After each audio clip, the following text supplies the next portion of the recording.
Okay, this next one is, does my keyboard work? I hope we don't have another question on on evolution. Dr. Powell, what would a return to sound currency look like? Realistically, how would it play out? Would people exchange their dollars for a new gold, silver backed currency? As much as I agree with you, donated for the original money bomb, sticker on my car, wrote you in the election, the defeatist in me thinks this is impossible and the entire system is eternally ruined. I can understand your frustration. Thank you, and sorry for the pessimism.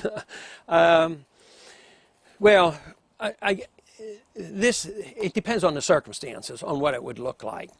It depends on the breakdown of the dollar system, which will come. It depends on the prevailing attitude of the people, how we respond. It depends on the respect we have for our Constitution, understanding of Austrian economics.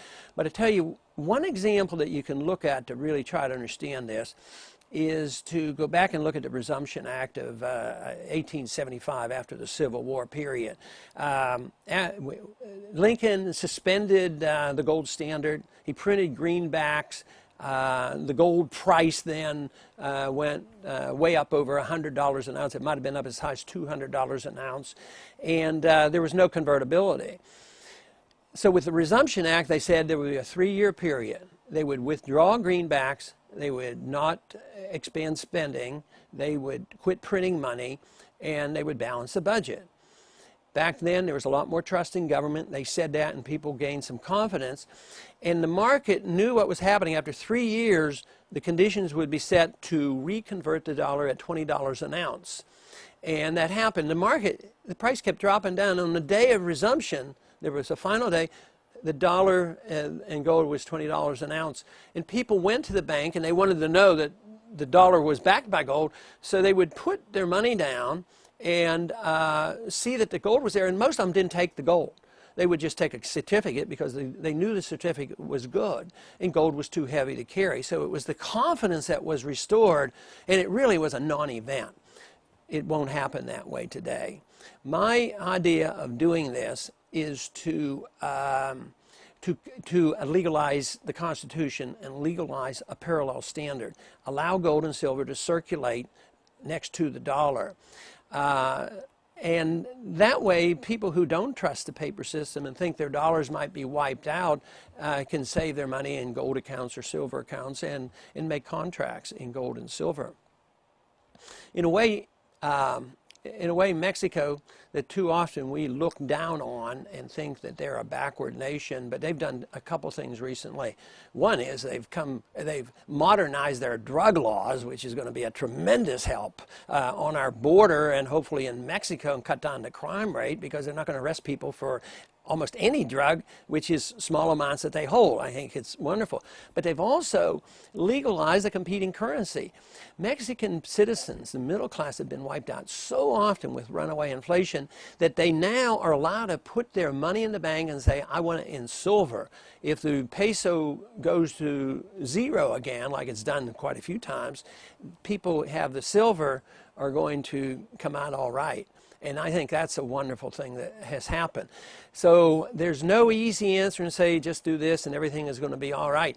Because under today's circumstances, our main problem is we spend too much, the deficit's exploding, the welfare state is exploding, the warfare state is continuing. Obama's not slowing up any of these things. He never pretended to slow up the welfare state. He indicated he'd like to come out of Iraq, which he isn't. He's expanding the war in Afghanistan. This is going to cause a lot more debt and a lot less enthusiasm to buy our debt, puts more pressure on the Federal Reserve to print this, so it's going to get a lot worse. So the sooner we come to the reality that there will be a new standard. If we don't win this, I know you're pessimistic about us winning this and it's difficult, but if we don't win this fight, they will come up with a new currency and it's going to be a world currency. It's going to be special drawing rights under the IMF or something like that. And believe me, if you think you've lost a lot of your rights and privileges with the federal government and what they do to destroy your money in the Federal Reserve System, you can imagine what it'll be like when the UN has control of a world central bank. The Hive Queen. Dr. Paul, how do you reconcile the fact that you believe that the federal government has no place in gay marriage debate with your support of DOMA?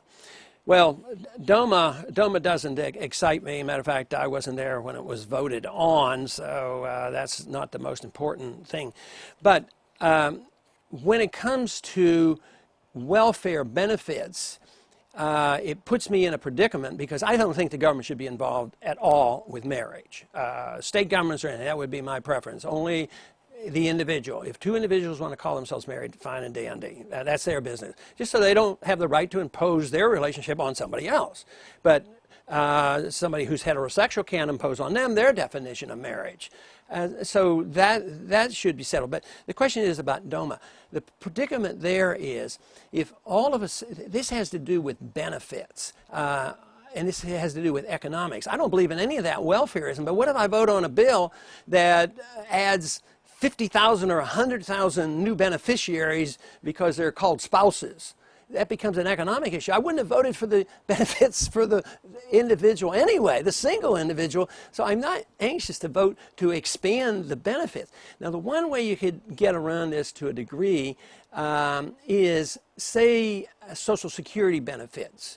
I don't think we should have Social Security. I don't think that's a proper function, but I don't do anything to destroy it. Matter of fact, I've made some provision to try to save it, and that is isolate the funds, not allow the general revenues ever to rob the Social Security Trust Fund, and have a real account there. If you had a real account there, what happens today, if you have an account and you die, it just disappears. Your beneficiaries don't get it. So if you're an individual and you call yourself married, whether same-sex or opposite sex, you ought to say, well, there's ownership there, and I designate that my partner get that money. That would be one way around it. That would be in between. But the biggest predicament I personally would have would be to expand the welfare system by coming up with expanding a definition of marriage. And I don't even want to be in the business of definition of marriage, but the contract of designating a beneficiary, I think, would be a pretty good solution to that.